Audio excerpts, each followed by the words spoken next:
One, two, three, and we are live. GM, Yes. everyone who waited for our live stream to start. And we will wait a minute for everyone who would like to jump in as well. And while Sure. we're waiting, I want to, first of all, introduce what will be here today and briefly introduce myself as well as our fellow speaker. So, the topic that we would like to introduce is the utility gap, how next-gen staking drives real TVL retention. Because usually most ecosystems, they do not die because no one cares. They usually die because their token design leaks value. And we know that most of the projects should not have a token. I believe Yeah. that's not something that will surprise. Don't say that aloud. Don't say that aloud. Okay, I will say it whispering, you know. it's it's a secret that we're keeping under seven locks, yeah. And today we have Diego, our Protofire field CTO, and with him we'll try to break down how staking design can either bleed TVL or lock in committed capital. So, Diego, would be really nice if you can introduce yourself to the audience. Yes, for sure, Paul. Thanks for having me here, Pavel. This is our first interview together, so nice. I've been working at Butterfire for over 4 years now. And during that time, I went through multiple different ecosystems. I started with the graph. Then I've been in non-EVM like Polkadot, Cardano, Fuel, and of course a wide range of EVM-based networks. And over the last year in particular, my focus has been on staking solutions. That's why I'm here. And I've been designing and deploying, staking architectures and incentives mechanisms for protocols and networks. More broadly, my path in crypto is most likely similar to many people listening here. I entered in the space back in 2017 during the bull market, that beautiful bull market. And like most people, I was just curious at first, trying to make some money. Of course, I lost most of it by the end of the cycle, but quickly realized that the technology was here to stay, and I became more serious and really tried to understand the technology. So that led me to my podcast. I actually started a podcast to learn Bitcoin first and then the crypto in general. And I end up with more than 150 episodes there. They are still there. They're in Spanish. And eventually I joined Protofire with a full-time work in crypto.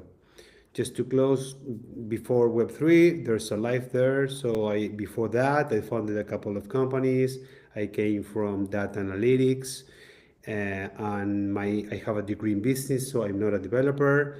And I've been teaching in universities for more than 20 years. First corporate finance, and now I try to do crypto in most of the cases.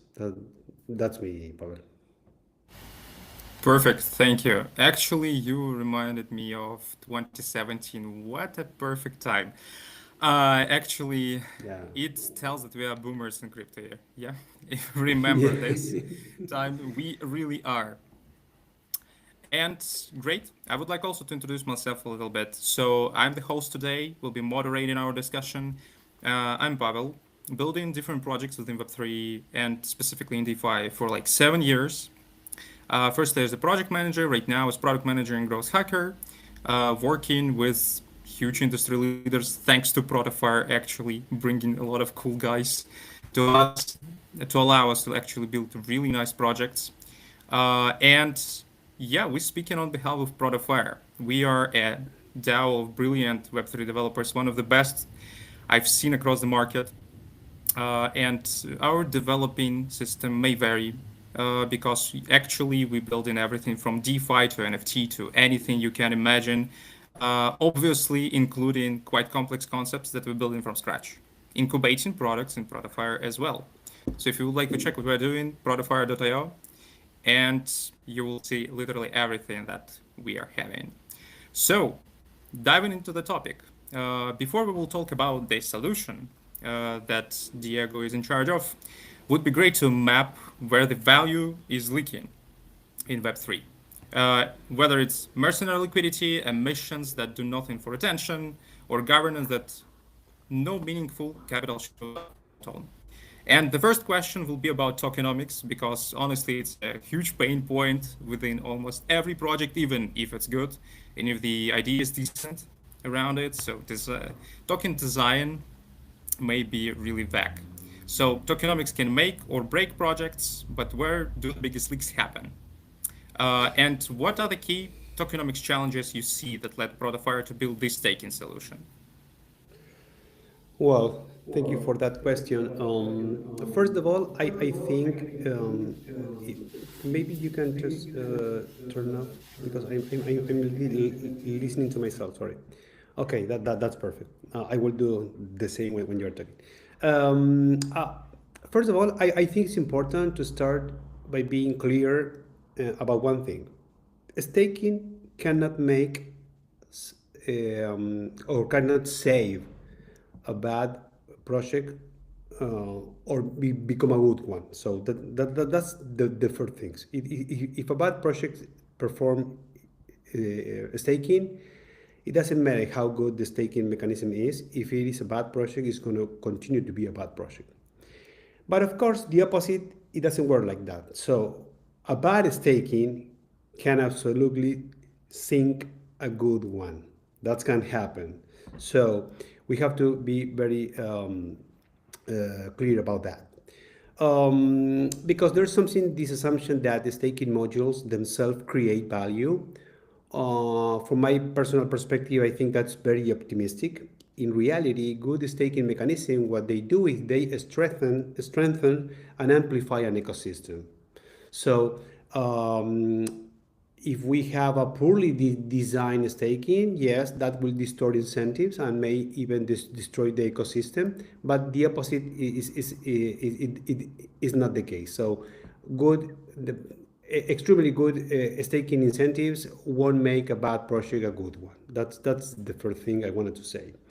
The second thing is that at the protocol level, because I just wanted to to be clear about what kind of staking we are talking about, because at the protocol level, like proof of stake, we have the basic staking mechanism, which is of course in a general sense what are we talking about. But here we are not talking about exactly the proof of stake for protocol level. We are talking here about the staking as a behavioral and economic coordination tool within an ecosystem, not the one that has to do with the staking, for example, the staking for ETH, for example. No? We are talking about the other type, which is of course inspired by the staking in networks.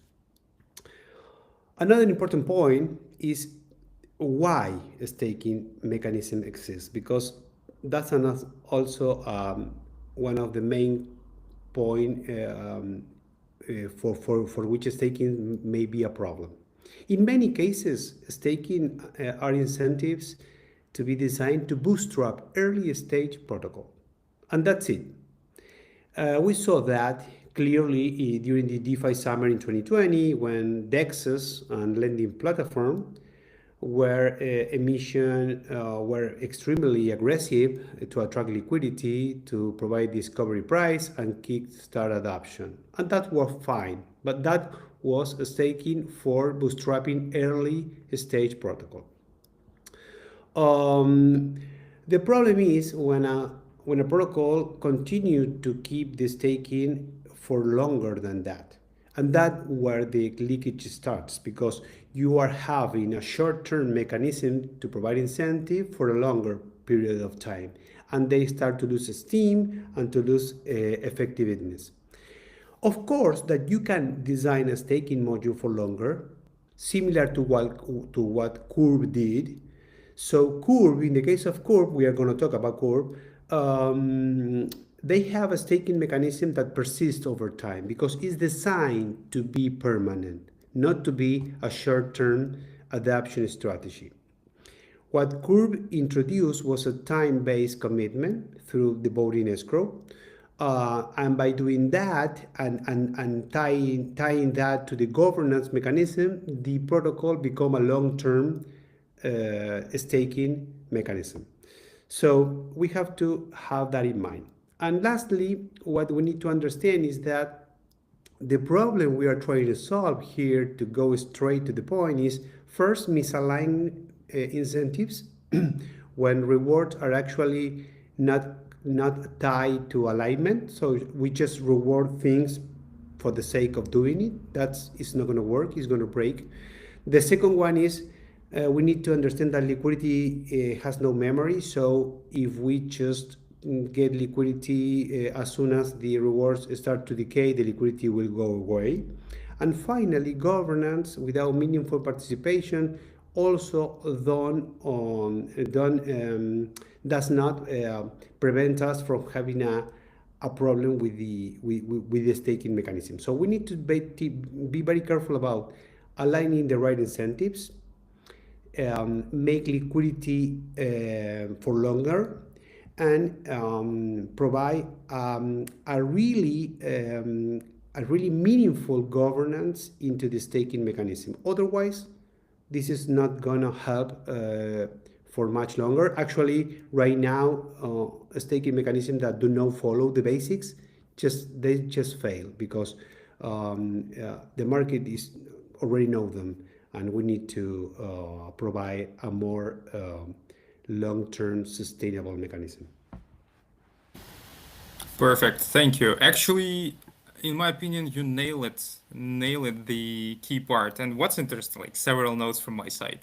I would add that staking can support not only projects at the very beginning of their existence, but also when we experiencing huge liquidity outflows. Imagine we have, I don't know, a huge campaign that is running on chain for like 6 months or 9. And people, they throwing in a lot of money.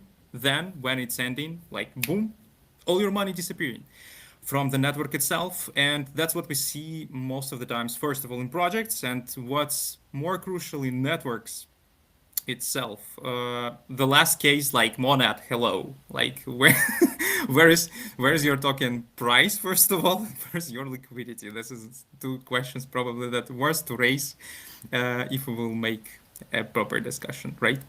And I can name probably 10, 15, 20 projects that were launching for the last like 4 years and where they're right now without proper liquidity incentive.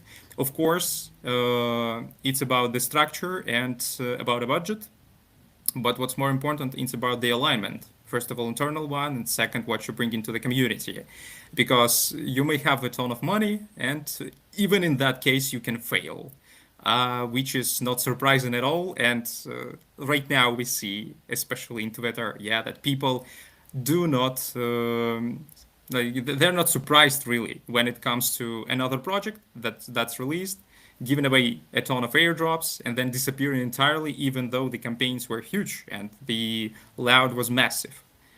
So I totally agree with you that it's kind of a core thing that should be in place when it comes to the product development. Good. Coming to a second question that I would like to raise is maybe you have in mind some memorable examples where incentive misalignment or governance gaps severely impacted a project's token utility or its liquidity. Well, to be honest, Pavel, I wouldn't like to give too many names here, but what you can see is that that's a pattern, pattern that has happened many times to many protocols. If we look back to DeFi summer, a large number of projects just managed to attract meaningful capital. They were very aggressive with these emissions, and they actually looked like they were a success because TVL was growing, usage was growing, adoption was growing, price was increasing. But the problem is that if these emissions are not controlled, they are a double-edged sword. At first, they attract liquidity, but very quickly they turn into a boomerang. As newly issued tokens hit the market, selling pressures start to increase, token prices start to drop. That reduces yields even more. Lower liquidity, lower yields trigger more exits, which leads to an even more selling, further the decline, and basically we have this domino effect. One of the examples that came to my mind in the very first phase was the vampire attack that Uniswap suffered from SushiSwap. That's a perfect example of this type of success in the short term, but long term basically won't last. And that happened to many other cases. Even worse was when it came the so-called DeFi 2.0. I don't know if you remember, Paul, but something like that happens even faster. And basically projects lose 99.9% of the price of the value during this up and down process that happened every time more faster and faster, similar to what happened with meme coins now.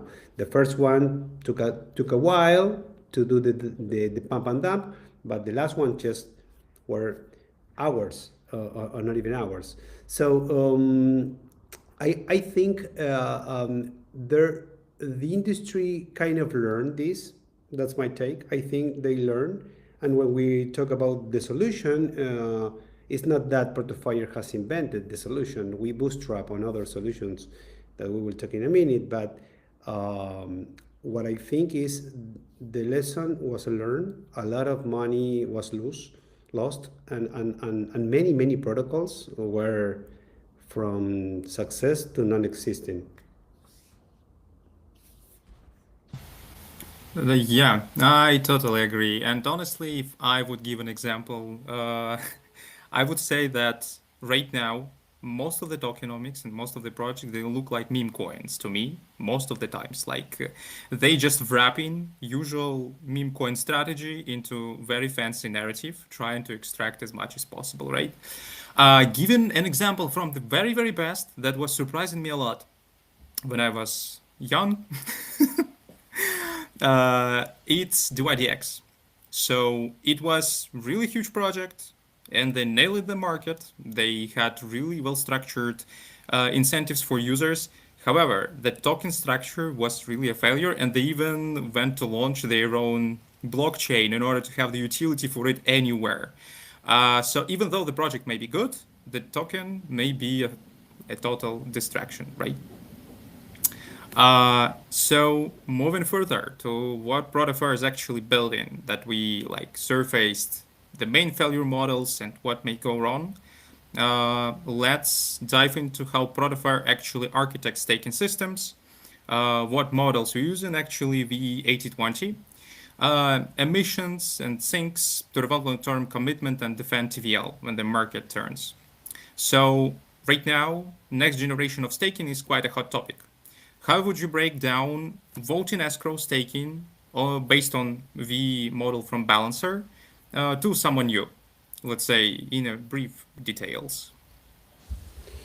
Well, in Portofire, our work with the staking, voting escrow staking model really started with a partnership with Balancer a few years ago when we built actually a launch pad for them to make it easier to other protocols to adopt the voting escrow system with this so-called V8020 model.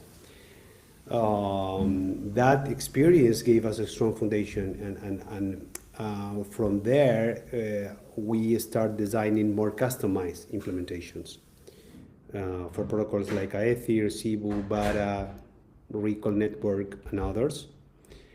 But as you were just saying, basically we started from others' creation, and the base model was curves. And to understand actually what we do in Portofire, we need to understand curve first, because curve nail it basically. what after this DeFi disaster with with incentives, in most of the cases, not all of them, because of course, from those from that process of adopting, Aave came in. There were some success, but basically most of the models were flawed. So Curve, which is a DEX for stablecoins, they introduced this voting escrow staking, in a like trying to align three things that were not tied together. They align liquidity, governance, and time. In simple terms, what they do is basically a user, in order to be part of the ecosystem and get the benefits from this staking mechanism, has to stake for a specific period of time. And the longer the stake unlock the token, because there was a locking mechanism here, the more voting power they get. So basically, what Curve did was say, okay, if you wanted to get if you wanted to maximize the return on your investment, if you wanted to maximize your exposure to this project, if you wanted to maximize rewards, you need to stake for longer. Longer meaning 4 years. So that's like a lifetime in crypto. But actually, a lot of users stake for longer, for 4 years, because basically you maximize your voting power. And with that voting power, you not only get the right to allocate emissions, because basically the main decision among thousands of others or hundreds of other decisions, but the main one was in which pools on the DEX we allocate the new emissions on CRB. CRB is the Curve token. So basically the way to allocate those rewards was by voting. So basically here, large capital that was trying to get money from these DEXs was deploying capital into the pools and also buying the CRB token and locking for 4 years in order to maximize the voting power and bring allocations of these emissions to their pool. So basically increasing the APY on their target pools. So this governance was really meaningful. So everyone wants to be part of that. That was basically the way Curve create this so-called flywheel, in which liquidity providers want higher returns. Those higher returns are basically new emissions, which to be directed to their pools, they need to have voting power, so they have to buy the token, lock the token, and basically this increases the APR for them. So they do this, and basically the token was able to create a really interesting incentives for people to buy it and to lock it. That was the very beginning. Then came Balancer with the B8020. Balancer basically took this technology and say, okay, I wanted to use it for another purpose, and that's when Portafire came in, helping them to make available this new staking mechanism. In the case of Balancer, what they do is they create a specific pool called 8020, in which you provide liquidity to the token of the projects, but instead of having an impairment loss, which basically prevents you for getting the upside appreciation of the token, so that makes you reluctant to provide liquidity when you are bullish about the project, because you will lose most of the upside through the impairment loss. They create this 8020, which are proportion of tokens that provide liquidity in such a way that the impairment loss is capped and is minimized, so you are able to provide liquidity to the project you are interested in, so you provide that service, but you don't lose the upside on the price. So what Balancer did was use the curve incentives to this mechanism. So in order for you to get some extra reward on top of the basic rewards from the pool, you have to stake your LP, and the longer you stake, the more voting power, and so on. So basically, that's what Balance did, and what we do is bootstrap that into a customized, many customized implementations for different from different clients. Great. Actually, quite comprehensive explanation. I agree that they like Curve introduced very important thing in my opinion. It's time as one variable that is very important because it allows you to basically bet on commitment of community and see like the more you put it in, the more you can earn from the community voting site, which is really simple yet genius, I would say. What's right now in my mind is probably MMT Finance project. It's at Dex on SUI, and they using exactly this. It was really funny to read comments when they have released. So people were like, "Okay, you put all my position in token, like from the airdrop into the NT20 system for 4 years. I mean, it's infinite amount of time in crypto. Like 4 years, it's like a life. A project can be born within the idea, raise and die within 4 years, which is wow. Well, we actually, Uh, in many cases, sorry to interrupt you, but in yeah, many yeah, cases, yeah. Feel free to drop. yeah, sure, yes, we have a conversation. But in many cases, we face with this problem, of course, and 4 years is only for a specific for specific use cases. In most of the cases, we use in our projects, customized protocol projects, 1 year as the longer period. But the interesting thing is that even though it's 1 year, in the voting power, as time goes by, you lose voting power. So basically, even though it is 1 year, only 1 year, when let's say 6 months pass by, you only, but that time you only have half of the voting power, so you are incentivized to extend it again. So basically you can extend it, and this 1 year becomes many years if the protocol is successful. The last part is very important. In most of the cases, like we understand like, how it goes usually, yeah? What is the success rate of the projects? So I agree. Thank you. Actually, really cool explanation. And we've gone pretty huge into mechanics, diving deeper into that. Let's zoom in for a few moments where incentive design surprised you. Maybe you have exact examples like governance outcomes, weird edge cases, systems that behave very differently. Yeah, I don't want to I will sound like uh, I, I'm in love with Curve, but not, that is not the case. But just wanted to say that. But actually,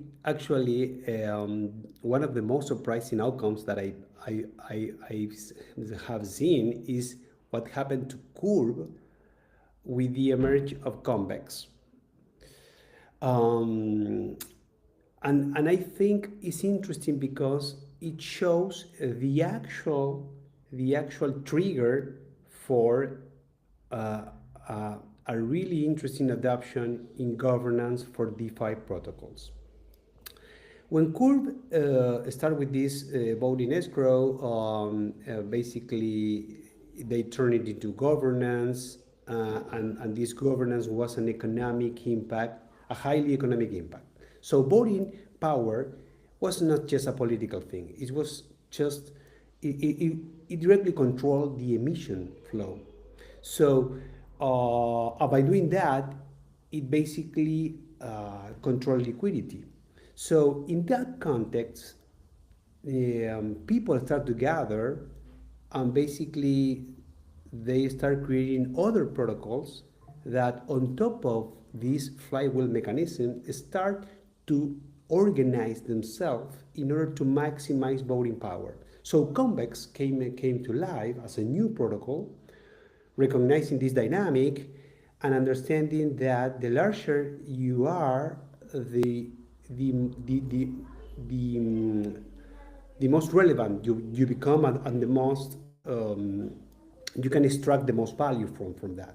But not an extraction in terms that I extract and leave. No, no, a long term stake on a protocol that can lead you to, um, to more control over the cash flow of that protocol. So basically, this started the so-called curve walk,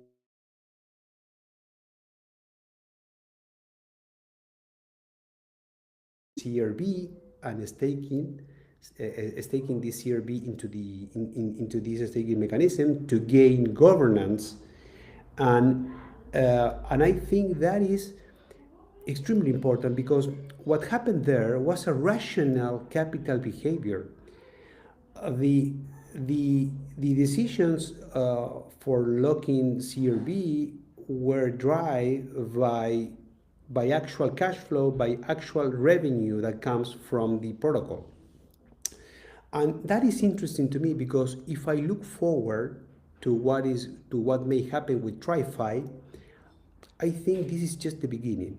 Because as more institutional and TriFi capital integrate with DeFi, governance in blue chip protocol will become even more strategic.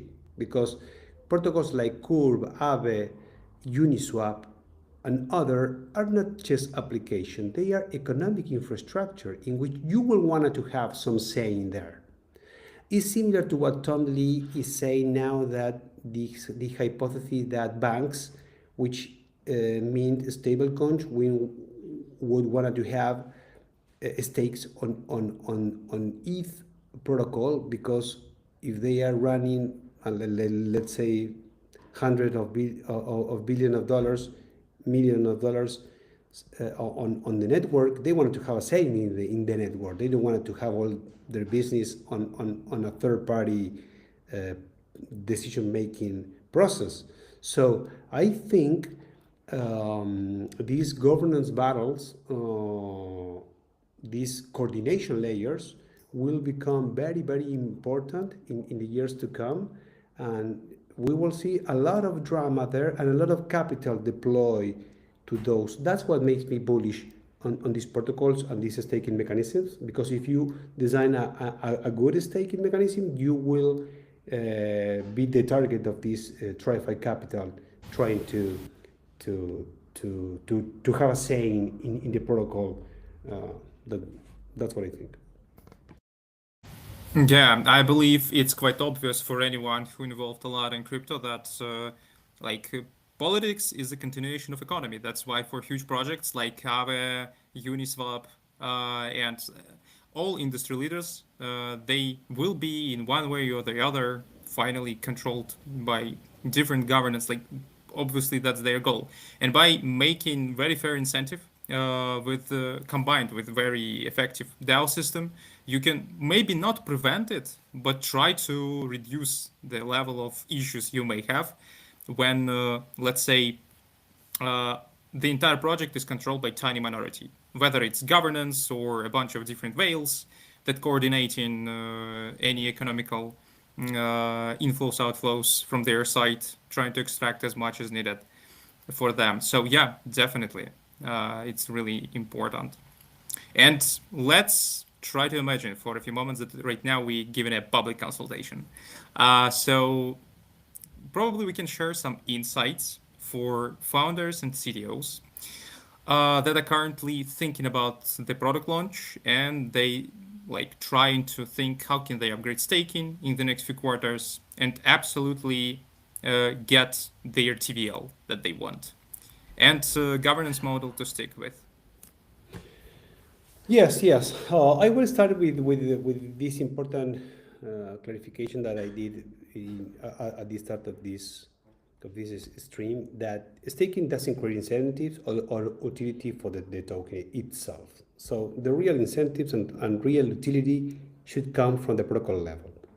Having said that, I would say staking is a coordination layer. It channels, amplifies, and forces those incentives, but it can invent them. It can create them.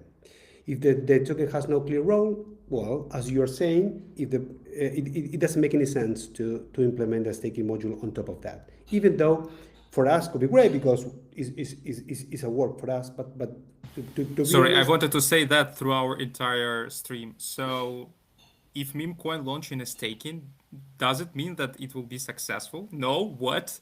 Probably you ruined life for a lot of people right now.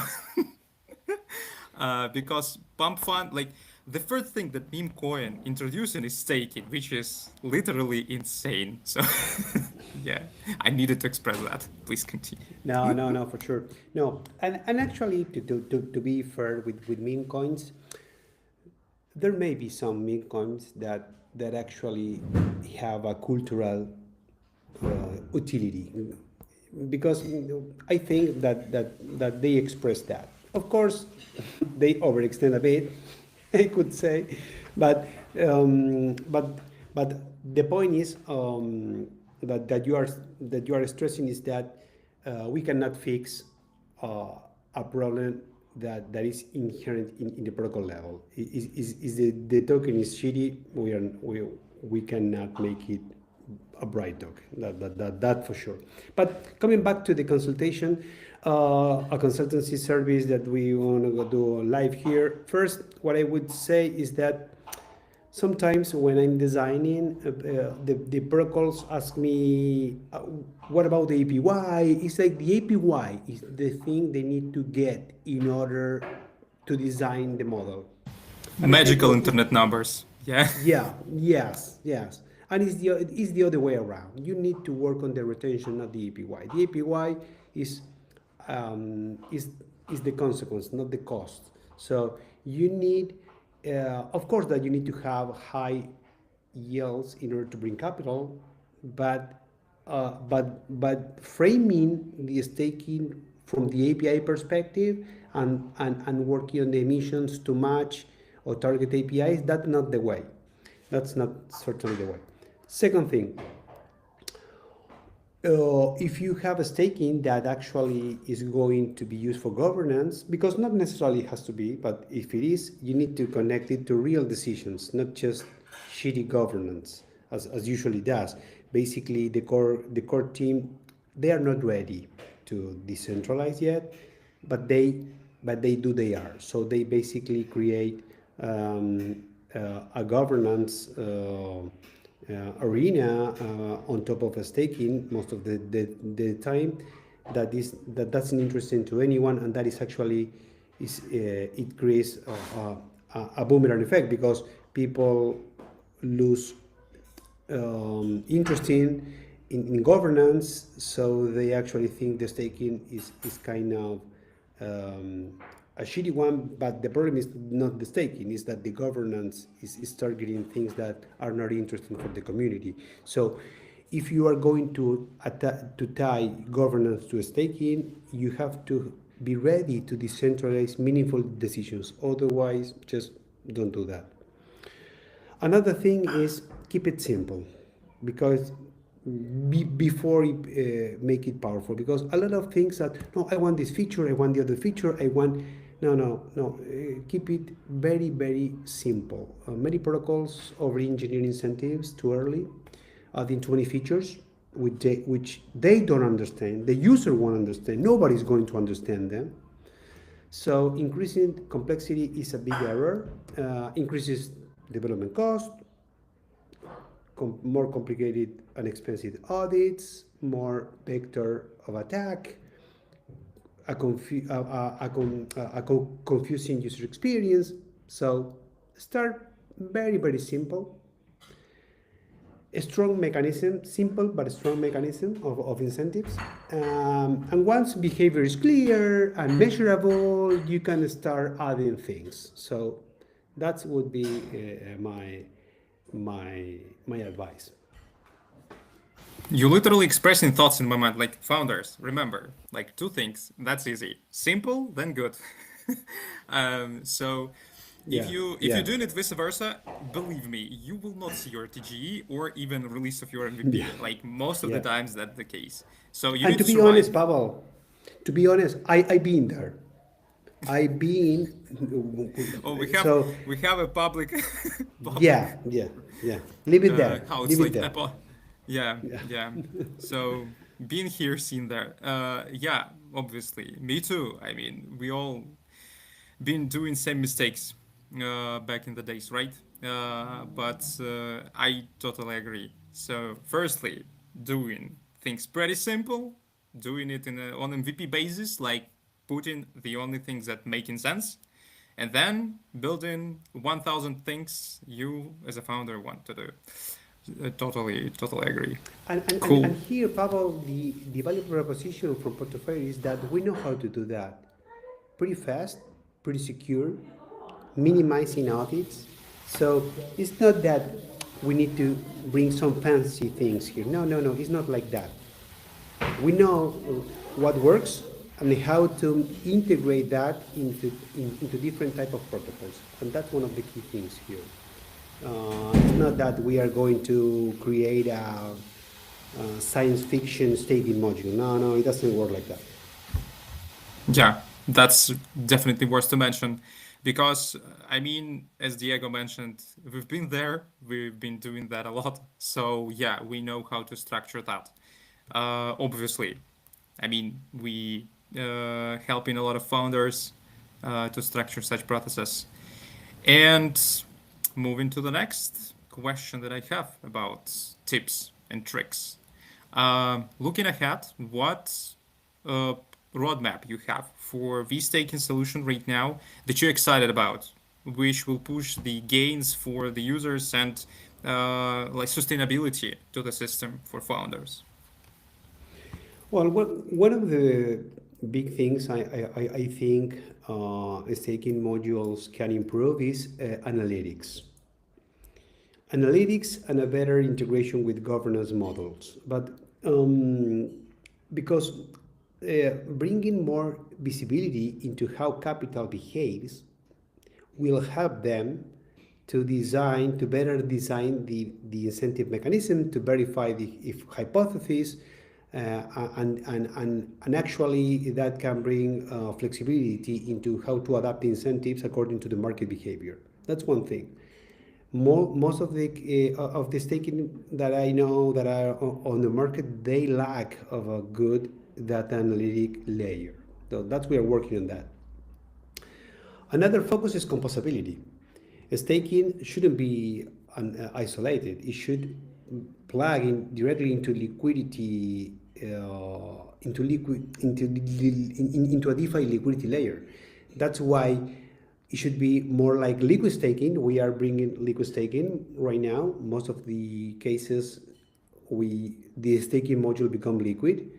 That meaning that you have a digital representation, basically a token that can be used for collateral to provide liquidity, and that brings even more value to the staker. Yeah, for those who wondering what is liquidity staking, you may check LST, and in short, it's a synthetic asset that you can use further in DeFi ecosystem in order to basically leverage your liquidity, which is super cool. And we see that it's kind of maybe not hyping already because the narrative came for a while, but still, it's very powerful tool. I mean, probably you and me, we're both using that daily within our portfolios, right? Because it's really hard to miss this part. So yeah, it's really great to hear that you're working in this direction. Because I mean, it allows users a lot of like a huge flexibility. They're not having their assets locked, only locked within V8020 system, having only voting power here, but also they have like a lot of options how to use their assets further, which is great. Yes, for example, right now, Kur, for example, this basic staking mechanism does not have this liquid representation because actually the B tokens are actually non-transferable tokens. So it designed that way. It is designed that way. But most of the benefit right now comes from this composability. Well, another thing that we are working on is an ecosystem specific liquid staking solution. For example, we are about to launch an LST, a liquid staking for Cosmos ecosystem for networks L1s, networks that use the proof of stake from Cosmos side, but they have an EVM execution layer. So we are working there. We have a tailored solution for Cosmos that is pretty fast to implement because it's tailored to that type of ecosystem, talks to the precompiles from Cosmos, and basically is pretty easy to implement. It's a plug and play. And we are working right now that one. I'm not sure if I'm able to disclose the client, that's why I'm not going to mention it, but it's a very big, interesting real world asset, L1. For those who viewing us, you probably seen our deployments. You just don't know that you're using them, just in case, because a lot of balancer VT20 systems being developed by us in huge projects. Yeah, that's actually true, and most of the time we say that aloud, but Portofire is not a show-off company. If we show off all what we have been done or been doing in the last 8 to 9 years, everyone will be astonished because the amount of things that we have done, but we are not showing off necessarily on Twitter. And actually, this is one of the first interview we are having discussing this, but we've been working like for many years, and we're just now trying to express that on the market. But we will. I mean, we're working on that direction in order to be more visible, because the work behind the scenes is actually huge. Yeah. So yeah, Yeah, I have that's one just to mention. Yeah, sure. No, just I wanted to mention one last thing I'm working on regarding the roadmap, and it has to do with the effort I'm doing to integrate our solution with trusted and compliant custody platforms. Institutional capital doesn't enter to DeFi directly. It comes through intermediaries. That's the way it is. They enable and handle custody, risk, and compliance. So they are a must for now. And by integrating our solutions, staking, liquid staking, to those platforms, we can give access to on-chain yield and governance through these intermediaries to these large capitals, this TriFi capital that is out of the DeFi ecosystem for now. So that is one of the things I believe is pretty interesting because besides most of the network has some solutions, liquid staking and stakings, our solution will be already integrated into these custody platforms, and that will bring capital pretty fast into our clients. Great. Actually, I'm really excited for LST because honestly, I'm lacking of this in a lot of different DAO and governance solutions within like different platforms. Because I cannot do anything if I'm participating in DAO. Like my funds just laying around. I cannot do anything with them, which is an issue for me because I mean, what if I'm greedy, right? What if I want like to benefit more? That's really important, like for greedy community, right? So, Yeah.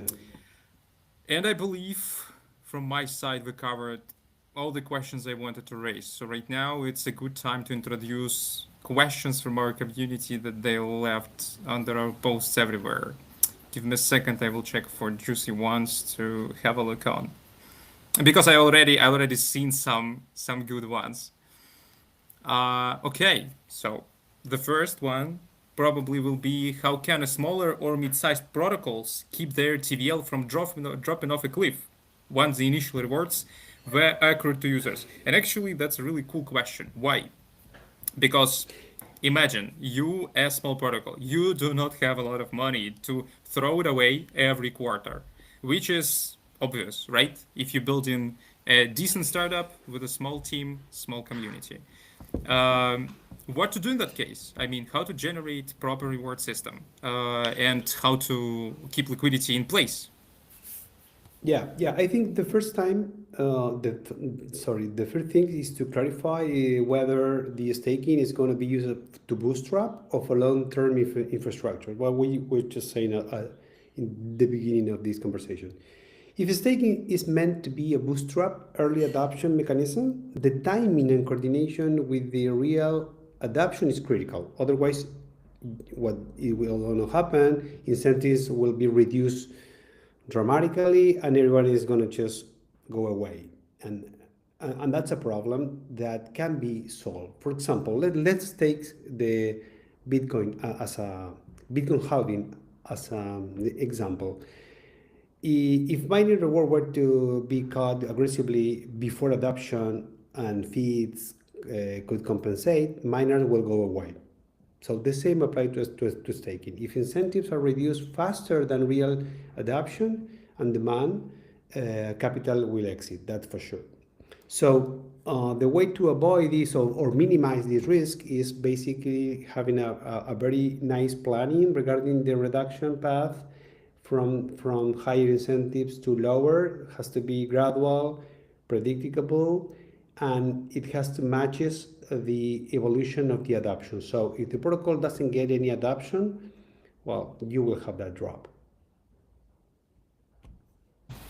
Cool. I agree, generally, because if you do not build a trust across community, if you do not make statements and announcements beforehand, like what you're expecting, right? If you decrease in rewards once and that's it, like today you will not have any kind of incentives. And what you're expecting from community? Say, cool, we will still be securing liquidity in your platform. No, obviously, no. Try to think like your user. Like if you have something in Web3, like, I don't know, any amount of funds, try to think whether you will be staying in the situation you're proposing to users or not. That's a very good exercise, to be honest, that most of the founders are skipping. Because maybe you underestimating what users expecting, and that's the case most of the times. So be transparent,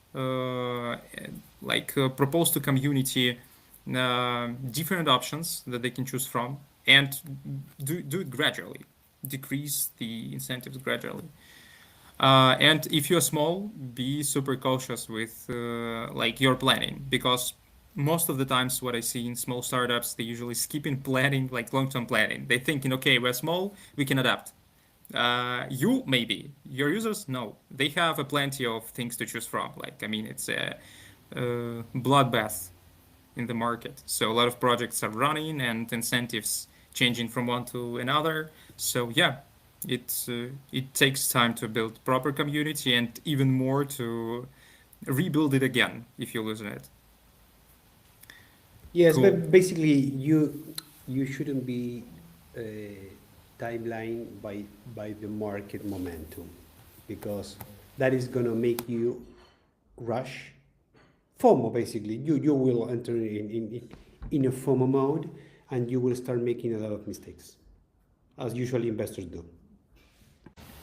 Yeah, right. And you can confuse your key users as well, because if you're changing a lot of times your mind about the incentives, tokenomics, whatever you bring into them, so it making a lot of confusion, like what the team is trying to do, right? If they doing so with the token or with the incentives, what they will do with the project further. So it has a higher impact than most of the founders are expecting. And a tricky question. I believe it's probably a good one to introduce. So, isn't V system just a more complicated Ponzi?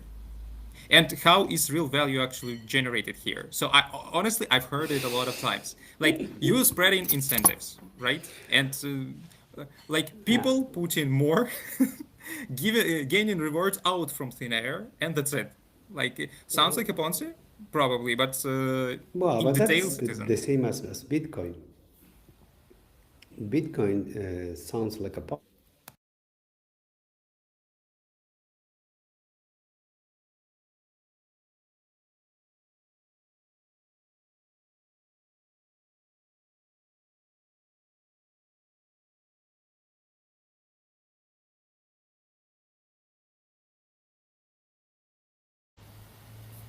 Diego, are you with us? We lost you.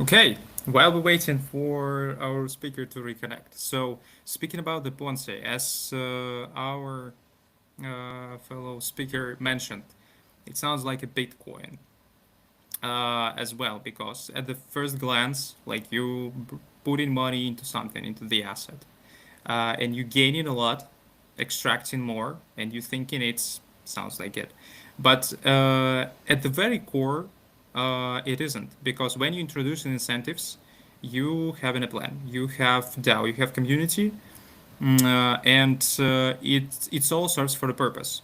For example, I don't know, when the huge company is giving you a cashback, it's not a Ponzi. It's just a way of introduction and sustaining your user base. Here it's the same. So obviously, crypto is driven by communities, but they should have something in return, and this something is also rewards. So the real value for the project is long-term sustainability, which they're giving away using different tools, as well as the rewards on-chain ones, like tokens, NFTs, whatever. Uh, and I believe we have the time for the last question today. Uh, and it will be, everyone talks about sustainable yields, but if you cut APR, won't liquidity just leave for the next high yield farm anyway? A good question. And it really depends on the strategy. So obviously, if you just cut in the APR during the campaign, or hello, Diego, good to have you back. I was sorry. just like explaining to yeah, I took the speaker's chair and answered on several questions Thank you, while thank we you, wait. thank you, thank you. Yeah, coming back to the question, actually, I'm curious to hear your explanation. I gave a bit of a mine. So about the system and actually user incentives as Ponzi, because obviously it looked like that, but it serves for a purpose.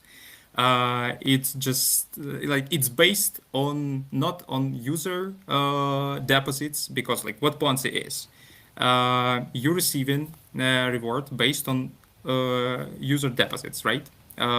Like that are coming after you. And in crypto, it's about the long-term sustainability. So you project giving you a part of their tokens, NFTs, or whatever they keep in as rewards, in order to have sustainable user base. Because obviously, crypto is about community. However, like this community demands something in order to stick with you. So one of the tools is to use proper reward systems, such as the system itself. Now, I think when you confuse um, uh, crypto with Ponzi, you are confusing two different things. It's like for many people, Bitcoin is Ponzi. It's a Ponzi scheme. So basically, a Ponzi scheme is something that has no purpose. The only purpose is to raise money from people to simulate that they do something that they are not doing. So that is a Ponzi scheme. Has nothing to do with crypto. I would say, again, a, a bad project or a project that doesn't get any traction, it would look like a Ponzi scheme for the early investors. But that the risk you are taking when you are investing in early stage projects, that actually having a very early stage technology. So risks are here. That's why we measure returns in 10x, 50x, 100x, because we are in an extremely um, risk environment.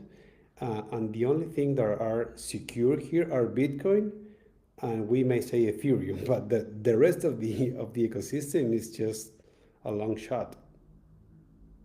I probably can agree with the point that a part of Ponzi scheme it presents in crypto due to some projects. Like of course, since the like Web3 is still in its early stage. That's probably debatable topic, but in my opinion, it is. So we have the extraction of the value from community, from users, from investors. But since we have a lot of legal procedures already in place, since we're having this community presence and we have different tools to track what's happening with different projects, investors right now they have in way more than, for example, we had in 2017 when it was ICO boom, when you have literally like you just have a landing and you bet in all your money just because team's saying it will be done.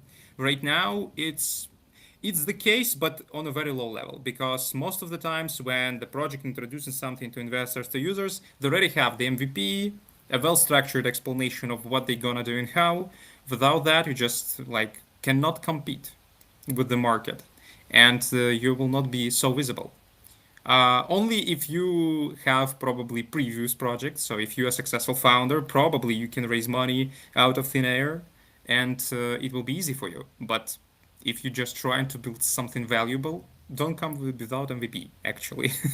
It's the current state of art. So, okay, and we almost ideally fit into 1 hour, which was like our target. So I would like to say thank you for everyone who joined us today for a really nice discussion. Actually, I'm surprised that someone here on Friday. I mean, Friday, for some it's morning, for some it's evening. So thank you. Actually, it's valuable, Yes, and appreciate. and the Friday previous to Christmas Eve, so it's even Yeah, better. actually, yeah. We should think of not tuning in while it's Christmas, probably because it makes zero sense. We'll just distract a lot of crypto dads, crypto moms, right? Um, yeah, so Diego, thanks a lot for coming. And it was a really cool discussion. It's interesting to see what you're building from the staking and incentive perspective in Protofire. Definitely not the last discussion, I'm pretty sure. So you're on my short list. Well, Uh, and that's yeah, nice to hear. probably for those who tuning in today, you will see my face more and more across the network. So be ready. I have plans. And yeah, the first live stream went so well. I'm actually quite impressed how smooth We it did it. was. We did it. We did it, my friend. I have to be honest. I was nervous. I don't do nervous, but I was nervous for this one. Wow, wow. And right Yeah. now, I believe you're pretty fine. You look pretty confident. Yes, on the outside. Oh, you're good in No, making no, faces no. then, you know? I actually enjoyed the interview. Thank you for hosting, and I love to have another one whenever Perfect. Thank we you. can have another opportunity. And we definitely will. So, as like a couple of last words from your side, where people can find you and what you're building, how they can reach you out in case they're interested in staking solution. Yes, sure. Well, of course, there is these formal channels for Protofire, protofire.io. You can also find me at Telegram. Diego Towers is my tag. You could also do Twitter. You can find me as Diego Towers, I think, also. And if you are an Spanish speaker, you can listen to Bitcoin para todos, Bitcoin for everyone, and you can learn a few things there. The next stream is in Spanish, I suppose. I don't know, but there are some in Spanish. Yes, yes. Okay, that's cool. Actually, you're like well experienced guy. Actually, the perfect fit for the first live stream. I'm pretty sure. Like with your all of your background with Bitcoin Paradox. Uh, yeah. Thank you. So, from the last words from my side, always here, your host, Pavel. It's the first live stream, but definitely not the last one. So, if you're curious what we're doing, protofire.io, you can check it out. Also, if you need developers, we offer in outsource out stuff. And also we build in several internal products, such as staking solution that Diego is building, but also several more. They're mostly within DeFi and infrastructure. So if you're curious, check it out. Protofire.io/venture studio. And thank you. See you next time, hopefully soon. Have a See nice you guys. weekend and great Christmas ahead. Thank you. Thank The you. same for you and for Bye the bye. all the audience. Bye bye.